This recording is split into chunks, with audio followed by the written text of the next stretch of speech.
long time. Hello, everybody. I pretty much just use it. Oh, we're starting, Tommy. Sorry. Hello, everybody. Welcome to the stream for our Week Ahead News Show, episode 32. It is, October 13th, 2025. Hope everyone's having a good day. How you doing, Tommy? Doing good. Glad to be back. Been enjoying the Battlefield 6. That's some major breaking news as well. It's not on the docket, but national news. Battlefield 6 did drop this week, so good times, good times. But no, as always, I'm happy to be on here, happy to be on the show, and be discussing the news with everybody.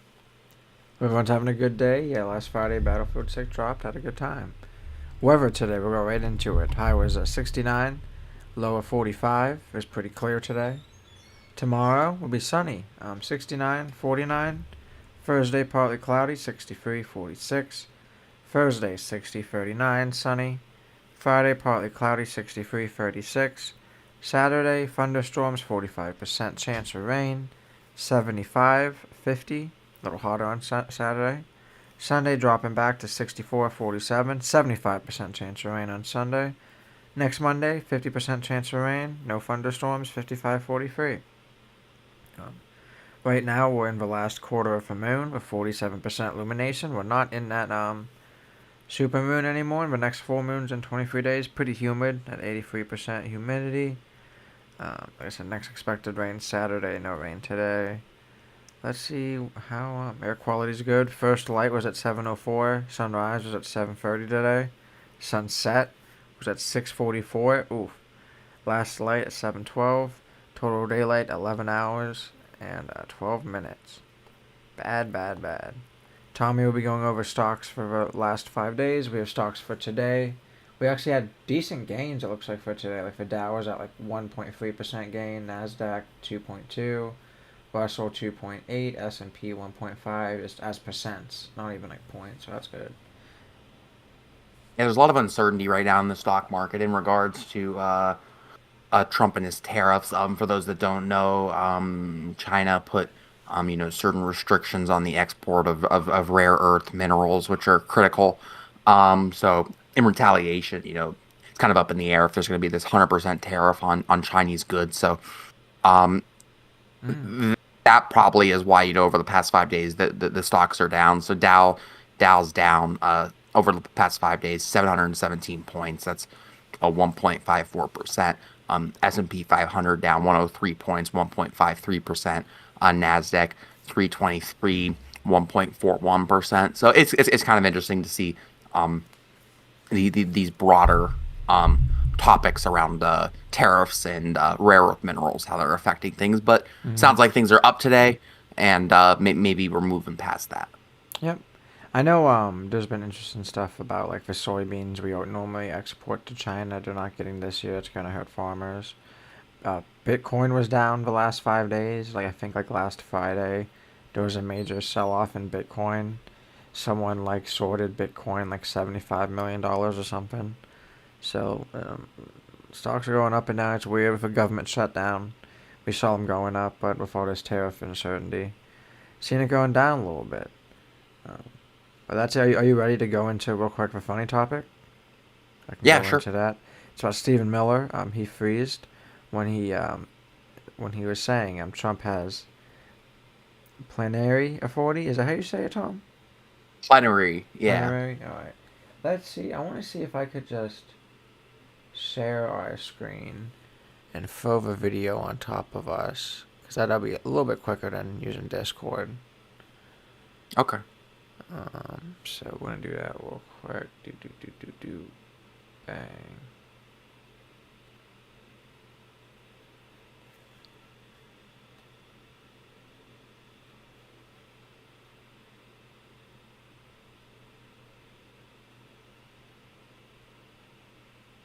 All right. The district judge's ruling blocking the deployment of National Guard in Oregon, legal insurrection. Does the administration still plan to abide by that ruling? Well, the administration filed an appeal this morning with the Ninth Circuit.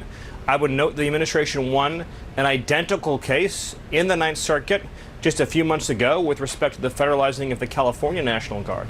Under Title 10 of the U.S. Code, the president has plenary authority.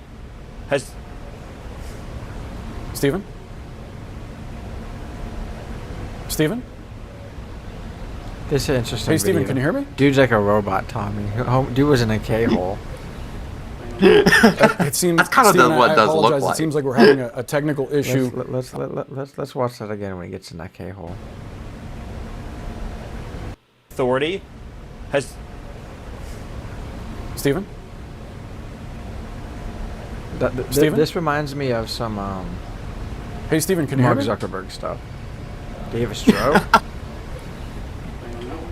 It seems, It's like, Stephen, here's I my apologize. It best, seems like we're Stephen having Miller a impression. technical.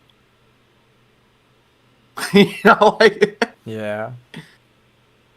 That is crazy. That's interesting. Poor Stephen Miller, bro. Let him inside. He's cold. That's crazy. Happy we were able to show that to you guys. Even audio worked out pretty well. It's basically like you saw in the video during a CNN interview. White House Deputy Chief of Staff Stephen Miller invoked for phase plenary authority with respect to Trump's power over military deployments. A moment became controversial because, like we saw, he abruptly froze mid-sentence after saying "has." Broadcast cut to break, which led to speculation. Miller said, "I wonder, like, did he say what happened after, and why?" yeah. So there's like, you know, there was this online speculation, you know, that Stephen Miller, sort of faked that pause, you know, or like oh, I messed up, you know, I shouldn't have said plenary authority. You know, that he just faked that pause, you know, as an excuse to to get them to cut to commercial break. The other speculation is, you know, of course, that, you know, he had somebody, you know, whispering in his ear, you know, like, you shouldn't have said that, man. You know, he just kind of, you know, sort of froze. The official story from CNN, from the government, is that CNN gives their people earpieces while they're being interviewed, and one of them kind of got mixed match, you know, like wrong earpiece for wrong show. So like it is said that, you know, so Stephen Miller had that earpiece in, but he wasn't like hearing the person interviewing. He was hearing like someone else, for instance. I don't know though, because, you know, at the beginning of the interview, you know, he answers some questions. Like, it does seem at the beginning everything's going well, you know, and then there's like, huh? You know, That's like, so crazy. And I guess the meaning and legal context of plenary authority is that, like, it means broad, near unlimited control of a domain, authority not constrained by external checks. The term is typically associated with legislative bodies, not executive. He was trying to argue that he tied to Title 10 of the U.S. Code, which governs the armed forces and authority to federalize the National Guard, and implied that as for Commander-in-Chief, the president has wide discretion, very dictatorship, in my opinion. But it's also interesting that, like, was anything said on his side after this, or it is trying to, like, push it. The fact that Miller's used the term publicly, even if briefly, may indicate confidence or a test of political reaction. Outcry from critics and legal scholars over the dangers of executive overreach. Social media and press have seized on the moment as revealing. There's some certain risks and consequences, potential legal challenges. Courts may strike down overreach and reaffirm checks. A constitutional crisis. Disputes between branches over control of military deployment domestically. And precedent setting. If such arguments succeed, future administrations may expand executive authority further. And I was kind of talking about this. You never want to give someone power that you don't want to have. So that is scary. I think it's more weird how he just paused like that. I wonder if it was like something like he's just like, oh crap, I said something bad, and he's just like, let's just cut it and be done with it. Try to push it under the rug. yeah, like, I agree with you. Like this story has kind of like two components. Like a lot of our funny topics. You know, it's hard to find funny things in politics right now. Yeah. You know, the funny component is, of course, you know, the speculation, the freeze, which may or may not have been, you know, fake. That's kind of funny, but the scary part, this plenary authority thing, that's scary. Some sort an assertion by Stephen Miller, the Trump's chief of staff. Stephen Miller's a bad, bad, bad man, Nazi. Like, so having him, and other Trump goons going around saying plenary authority, which is just legalese for saying, um, I'm a king. No one checks my power. No court can check my power. No legislature can check my power. Just Mm-hmm. crazy. It's just crazy. So, perhaps Stephen Miller, spoke, maybe a bit too honestly to the press, on what he really thinks and, what he thinks, is the power of the executive. Now, if I could just, speak very briefly about this, he was referring to Title 10 of the U.S. Code. Now, I'm not an attorney. I'm just talking about this in an era in aspects of politics. But if you look at Title 10 of the U.S. Code, it is not plenary authority. Like literally, the statutes say like the president can do this if any of these A, B, C, D, E are true. That is by definition not plenary authority, but that's why we keep seeing right now, the Trump administration, they're just lying to the American people. There's an insurrection, there's an insurrection, there's an invasion. That's why they're using those terms, but Yeah, certainly Chicago and plenary Portland, a authority. war zone stuff. Yeah. Yeah. So he's using those verbs to try to, give him this plenary authority, by lying and triggering these laws. But no, it's crazy. And it's absolutely ridiculous. Stephen Miller's a scary guy. It's not funny that he believes this stuff, but what is funny is that he looked like kind of like an idiot on national television. So True that, Tom. And if you're ready to go into our international national one topic of the night, it's kind of good news. We'll see if it stays through. Make sure you guys drop a like if you're enjoying the content. Really helps us out. We have a Facebook in the description. Follow us on there. Make sure you subscribe. Ring the bell as well if you're into that. Gives you notification when we're live. yeah, so this is some positive news actually. Hamas releases Israeli hostages as world leaders sign peace deal in Egypt. So, before we get into this, let's, I'll kind of take a deep breath here. There's still a lot of stuff that can go wrong. And as I spoke to, never underestimate the ability of religious zealots, to mess something up. But the announcement is that Hamas is releasing Israeli hostages as part of a ceasefire agreement. So the number of hostages is to be the final 20 living Israeli hostages captured by Hamas on the October 7th terrorist attack. In response, Israel released nearly 2,000 Palestinian prisoners and detainees. The hostages were handed over via the International Committee of the Red Cross to Israel, and the Israeli military and hospitals. The Israeli military received them and sent them to hospitals to receive, medical treatment. Hamas is also to hand over the bodies of deceased hostages as part of this deal. And Israel is expected to begin releasing the specified Palestinian detainees, which includes some of which that have serious convictions. A lot of these people are going to either be going back to, Gaza Strip, or they'll be going to the West Bank. Some of them are actually as being exiled. They're not allowed, but they are being released, and that is happening. So reaction. In Israel, emotional reunions, scenes of jubilation in public square. And in Palestine, the release of the Palestinian prisoners was also greeted with cheers and in celebration. So the U.S. and mediating countries brokered this deal, and a signing ceremony was held in Egypt. And the leaders claimed that this marks a new era of the Middle East. Remaining challenges and uncertainty. So we are still waiting on a full withdrawal of the military, of the Israeli military. And there's also a lot of speculation. Hamas has not publicly agreed, to be disarmed and not to play any sort of future role in the governance of Gaza. So there's still some things that are going on. This broader deal calls for the establishment of a technocratic sort of board that would oversee the Palestinian territories.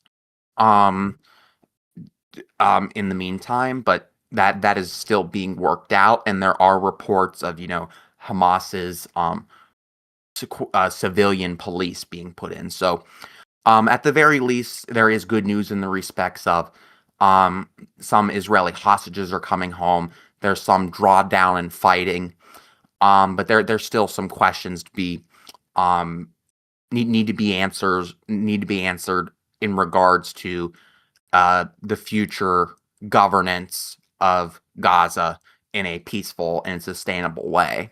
Um, the same is also true of Israel. They have a very right wing government in Israel. Benjamin Netanyahu and many people in the Israeli government.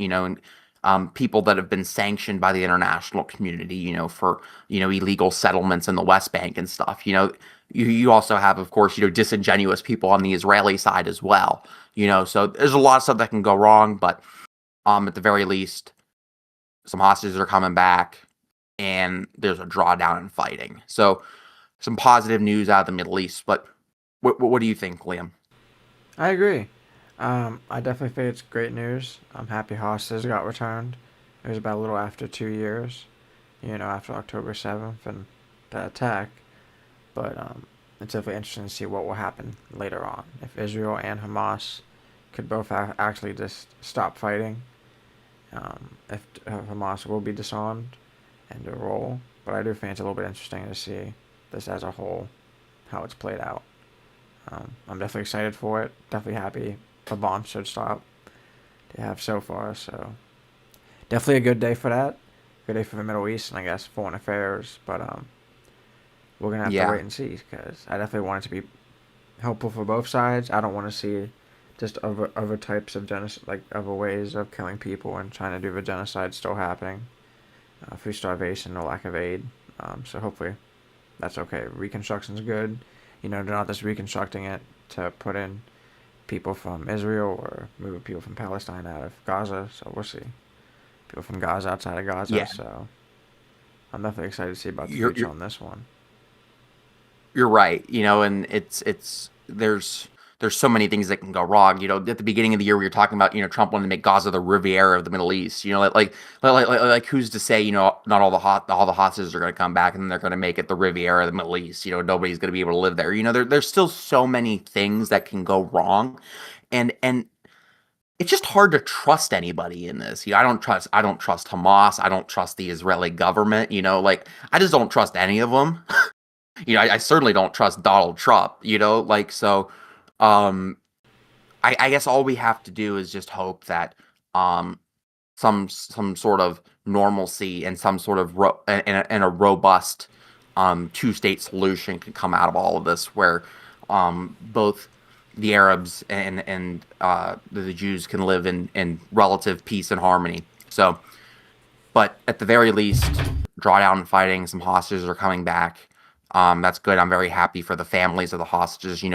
What happened on October 7th, they were just, they went house to house, and kidnapped people, so it's good to see those people coming home as well as a drawdown and just the fighting and the bloodshed and the genocide that Israel is committing. It's good. I'm trying to be as optimistic as possible, but we'll see. Yeah, same. We'll keep up with it if other crazy news happens about it. Without that, we'll be going into our local topic one. Be a quick one. Some other positive news for certain people that the Diverging Diamond's now open. The interchange at SR State Route 46 and State Route 82 opened last Friday, per the Tribune. It was basically a year ahead of what it was expected, so that kind of showed what could happen. Project start, it began fall 2023. So almost 2 years ago, a cost of $20 million. There are safety concerns about the project after the 2018 safety study findings for the area found about nearly 160 crashes in a 4-year period of 2012 to 2016, greater than 20% involving injuries. The interchange was in place on Ohio's Safety Improvement Program, HSIP through ODOT.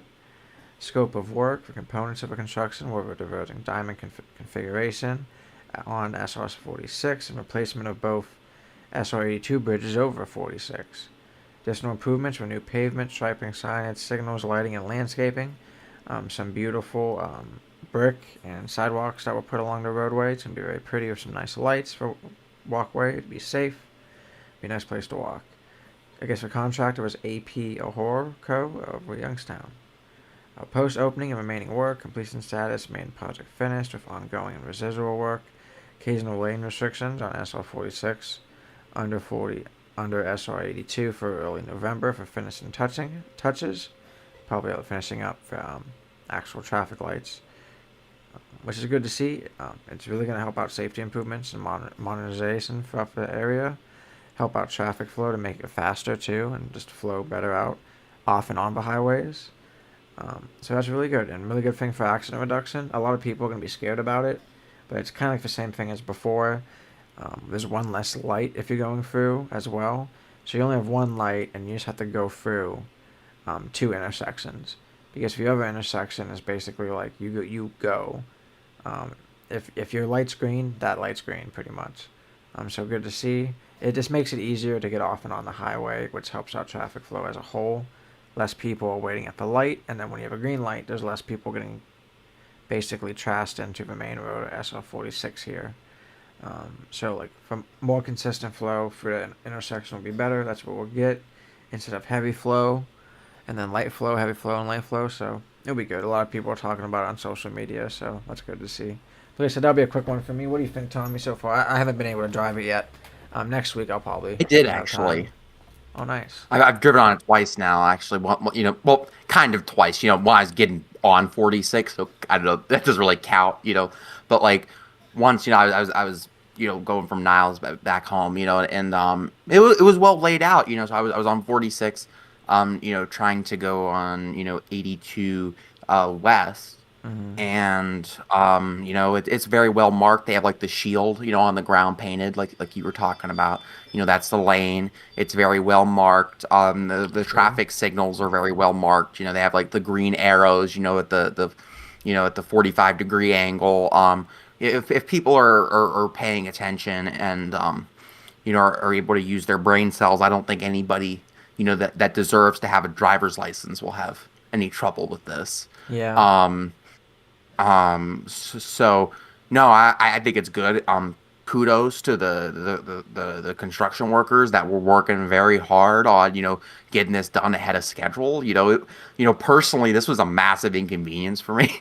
But I was very, very, very, happy to be inconvenienced, going up 422 to Niles instead, just knowing that, that they were working really hard on this. Mm-hmm. So it's great product that came out of this. I think it's going to work out well. And compare this to Akron, and some of those construction projects in Akron, I got my JD quicker than they finished. That's just ridiculous. So Yeah, Akron's slow. So I think the Divergent Diamond, I think it looks nice, and kudos to all of the hardworking men and women that got that done quickly. Heck yeah, agreed there, Tommy.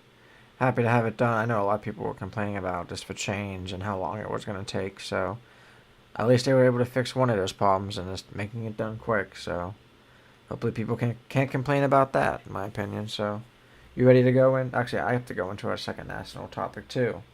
Make sure you drop a like if you're enjoying it. It's about the Justice Department indicts Letitia James after pressure from Trump. New York Attorney General Letitia James indicted on federal charges. The nature of the indictment: 1 count of bank fraud and 1 count of making false statements to a financial institution. That's crazy. Underlying facts alleged: in 2020, James purchased property in Norfolk, Virginia, and claimed it would be a secondary or primary residence. Prosecutors say then she rented out the property, which then contravenes the reputation made on the mortgage paperwork. The accused misrepresentation allowed her to secure better loan terms, resulting in alleged financial benefit of around $19,000, way less than Trump's like $400,000 on his loan terms. But that's how political warfare is nowadays. Procedural and institutional context: Venue and judge, case filed in the Eastern District of Virginia. The judge would be Jamar K. Walker. Timeline and next steps. Indictment date is October 9th. A court appearance arraignment scheduled for October 24th. Prosecutor actors and internal dynamics. The case was presented by the U.S. Attorney Lindsay Halligan, recently appointed, of course. Reports that career prosecutors earlier declined to bring charges due to lack of evidence of the property. And this shows a lot like Trump, too, how like past prosecutors won't do nothing, and Trump thinks that's a witch hunt if you go after him for something that a prosecutor wouldn't go after. That's what he's doing. Property transaction in question stems from a referral by the Federal Housing Agency, or the FHFA. Letitia James' responses is she denies wrongdoing, calling charges baseless and politically motivated, which they're definitely politically motivated. And if they didn't have evidence before, it's definitely baseless. She vows to fight the charges aggressively. Many see the indictment as retaliation for Trump or his allies, given his prior legal actions against him. We talked about he just lied about square footage to get better loans and insurance rates, but still lying. And critics argue that this is part of an emergency pattern targeting Trump's critics. For legal skepticism and expert commentary, some legal analysts question the case strength, noting that for modest financial benefit and ambiguous contractual terms, $19,000, that's nothing. Observers highlight that such mortgage fraud charges in similar circumstances are rare, kind of like Hunter Biden. Hunter Biden's charge as well was rare. Very see that be charged. That's interesting to me. I think it's just kind of sad that Trump's keep going after people. The case tests the boundaries between, judicial independence and political influence. Trump definitely has a lot of influence right now, or tries to. It could have chilling effects on accountability if legal tools are perceived as weaponized. What do you think, Tommy? Yeah, this is weaponization of the Department of Justice against Donald Trump's political enemies. We've seen, in the past, he went after James Comey, of course, on flimsy evidence. And now he's going after, Letitia James.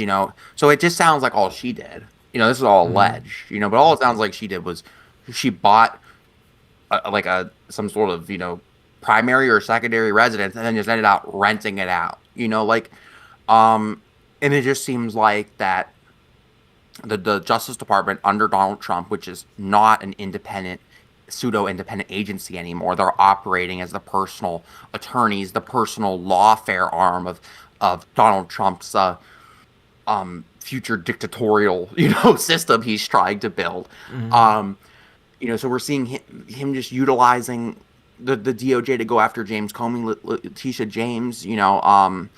It's just truly is disgusting, and it represents a degradation, of the rule of law that is so critical in maintaining democratic values in our country. So Yeah. I'm completely disgusted by this. I think it's also very telling, that the first prosecutor, refused to bring this case. So Trump had to fire that person and replace him, with someone who was willing to do this sort of dirty work. The prosecutor that brought this case that Trump put in to bring it, because the first person wouldn't, again, was never even a prosecutor. You know what I mean? So Yeah. it's scary. I just worry for the future of our country when the rule of law is being weaponized like this. And we compare this to the things that Donald Trump says, well, the law was weaponized against me. Oh, it's like, well, Donald Trump, you were found guilty of bank fraud. Like, you committed fraud, and we all know you're a fraud. You know what I mean? Like shocker, the fraudster committed fraud. So any sort of false equivalency, is just completely unfounded. Completely unfounded. This is lawfare. This represents a serious challenge to the rule of law in our country. Another thing, I want to say is, um, we know Donald Trump is both sexist and racist, okay, and we know those things because he said the Access Hollywood tape, and that's how we know he's sexist and an alleged rapist, like found civilly liable for sexual assault. He clearly doesn't respect women. We know he's racist because during the Central Park Five, he made up all those things, going after those African Americans that didn't commit that crime. So um, I think unfortunately, Letitia James, who is a black woman, I just worry that that particularly infuriates Donald Trump. The fact that he was found guilty by a black woman. I just know that bothers him. Yeah. Because that's the type of man that he is. And I think that might be another element of this as well, is just that, he's, motivated maybe perhaps not only by, hatred for the rule of law, but also just racist and sexist principles as well. So again, this is really bad. Shame on Donald Trump. And good on Letitia James. I really want to, I think she's doing great work. She's holding Donald Trump. She held Donald Trump accountable. No one is above the law. And, and at the time, Donald Trump was a former president, so she's doing what she needs to be doing. And, I don't doubt this is a hard time for her in her office, but I hope that she's able to rest well knowing that she's on the right side of history. Yeah. Agreed. So that's all I have. You have anything to... Nope. I kind of get my input with how I feel. It's kind of like a witch hunt with Trump, so all this Hunter Biden, all this stuff, all these political motivated attacks, I just don't like it. I'm ready to go on to the next one if you want, Tommy, a local topic too. Once again, make sure you drop a like if you're enjoying the content, guys. Appreciate you stopping by and watching. Thank you, everybody. So, yeah, this is another local news story. Our local news story, too. U.S. Representative Ruley introduces bill to enshrine Columbus Day. U.S. Representative Ruley introduced legislation targeting local and state governments that substitute Indigenous Peoples Day. That substitute Columbus Day for Indigenous Peoples Day. The proposed bill is called the Italian Heroes and Heritage Act. It's got to get those votes. Provisions of the bill. So it has a penalty mechanism. It prohibits federal funds to governments that replace Columbus Day with Indigenous Peoples Day. But it does not apply to governments that celebrate both. Ruley's justification and framing. Ruley cites recognition of generations of Italian Americans whose courage, sacrifice, and hard work have helped shape the United States. He characterized the move to drop Columbus Day as erasing the contributions of millions of Italian Americans. Petition, he says that Indigenous people deserve recognition, but argues the bill is about preserving Italian American legacy. So yeah, this is crazy. I was talking to you about this before the show. Imagine having a holiday when that you discovered America when you didn't even discover America. Okay, so let's be very clear about Christopher Columbus. Okay, and I'm sorry if there's any right wingers that are watching this. Facts don't care about your feelings. I think there's a guy that says that every once in a while. He's kind of an asshole, so I'm going to say it too. By the way, Happy Indigenous Peoples Day. But Christopher Columbus objectively did not discover America. That's just not true. Google use Wikipedia. So that's number one. Mm-hmm. Number two, all he did discover was some islands in the Caribbean. Okay, and he went in there. He spread smallpox. He took slaves. He was a colonizer. He was a colonizer. So it's just crazy that, full stop, that we even have a holiday about a guy who discovered America but didn't discover America. What? It's just the whole holiday is based on a lie. Yeah, number one. And if it was so important, it took what, almost 150 years of being a nation until they established him as a holiday, and they changed it 50 years later. So it's 50 years later from Yeah. that 1971 change when we changed it to a second Monday in October. Let's just change it. Who cares? You know what I mean? Like, it's not like we Yeah. always cared about them. It's something that like isn't deeply rooted in our history. It's new. It's just crazy. And That's insane to me. and Michael Rulli, he's trying to equate Christopher Columbus with Italian heritage and the contributions of Italian Americans. Okay, that's bullshit. That's a bait and switch type of logic that if I've ever seen one. You know what I mean? So, listen, both things can be true. That um there have been generations of Italian Americans that have contributed to this country, that have worked hard, and they absolutely deserve to be celebrated, just like everybody else who works hard to make this country a better place. That can be true. Also, it can be true that Christopher Columbus didn't discover America. Christopher Columbus gave a whole lot of people smallpox. Christopher Columbus took an awful lot of slaves. Both of these things are true, but Michael Rulli, in his politician brain, in an attempt to appease Italian voters, is saying, if you're against Christopher Columbus, you're somehow anti-Italian. Yeah. And that's just simply not true. It's a logical fallacy. Michael Rulli should be ashamed of himself. Agreed. You know who really like did Christopher discover Columbus America? didn't help Italy. He traveled he traveled for Spain, right? Exactly. It's not like he That's was helping another Italian Americans get to America. He was helping another country, one of the best, one of the Right. biggest empires of all time, colonize. There was not on the Nina, the Pinta, the Santa Maria, there was not an Italian flag on the back of those ships. Let's be very clear. It was the Empire of Spain's flag that was on those ships. It had nothing to do with Italy. Okay? And at that time anyway, the idea of Italy, like from a historical context, was not to say like they were more city states, they were more divided, etc. So the whole premise doesn't even line up with history.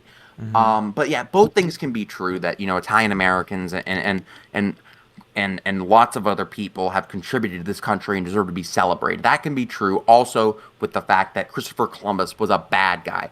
And you know who really did discover the United States? The indigenous people that lived here before any of us got here. Unless we're, so those are the true founders of America. Native Americans throughout this country, have been particularly screwed over again and again and again and again and again and again. It's like, there's a disgusting history. Our country perpetrated a genocide against the Native Americans, with the Trail of Tears and stuff like that. So certainly, indigenous people and not Christopher Columbus deserve to be celebrated. So Yeah. that's just my take on this. I read this article a couple days ago, and I was like, this is the stupidest thing I've ever read. So I wanted to throw this out here and talk about it. But No, great do you have talking. anything else to add? And it's not like for early 2000s or like Tony Soprano style, or like, oh, you have to love Christopher Columbus if you're Italian. That's just not how it works. A lot of Italians don't like him nowadays, so I mean, it all depends. Like it says here, some states, Alaska, Delaware, Maine, Vermont, New Mexico, replace Columbus Day with Indigenous Peoples Day. South Dakota uses Native American Day instead of Columbus Day. A lot of these states were very heavily with indigenous people. It makes sense. Maybe allowed to be a state-by-state thing, but you shouldn't be like, oh, we're going to move funds if you don't have it to be Columbus Day. That's just like the... I don't even think it's illegal anyway. It's the That's another thing. I don't even think this this right has been doing right now instead of actually fixing problems. They've been like, how do we remove funds from states if they're not going with our agenda? So that's sad. I'm a little bit Italian. I like the Italian heritage. They could have their own day. It doesn't have to be Columbus Day anymore. We could have change and it could still be positive. So that's it for me on that one. Exactly. That's all I have to say on this as well. Okay. That was a quick one today. great. Happy for that. Go play some Battlefield. All right, hope Quick everyone- show. Yep. I hope everyone have a great rest of your week. We'll be here Thursday with the Northeast. Sorry, I have a week ahead. No, I'm right. Northeast Ohio Sports Show. Week ahead news show is what we're doing right now. So we'll be trying to do the kicking back up. The Healthy Living Show with me and Trevor. He's getting more situated at his house now, having more time on the weekend. So we'll be getting that going here soon. Get some winter going. Because it's been getting cold. garden's not liking that. So a lot of my stuff's frosted over, and it's cold in the morning, cold at night. Typical Ohio. That's it for us. We'll be here next week at 8:30 again with our 4 topics, 1 funny topic. That's it for me. Thank you, everybody, for listening. Have a good one. Yeah, sorry, Tom. I cut you off. I'll let you say goodbye real quick, Tom. I was going to say, thanks for having me on, Liam. We're in this routine, so when things, my OCD's like routine. But no, thank you for having me on again. It's been great to talk about the news. I'm looking forward to next week. Make sure you check out Liam's other shows, and I'll be back next week to talk about the news. So All right. thanks again.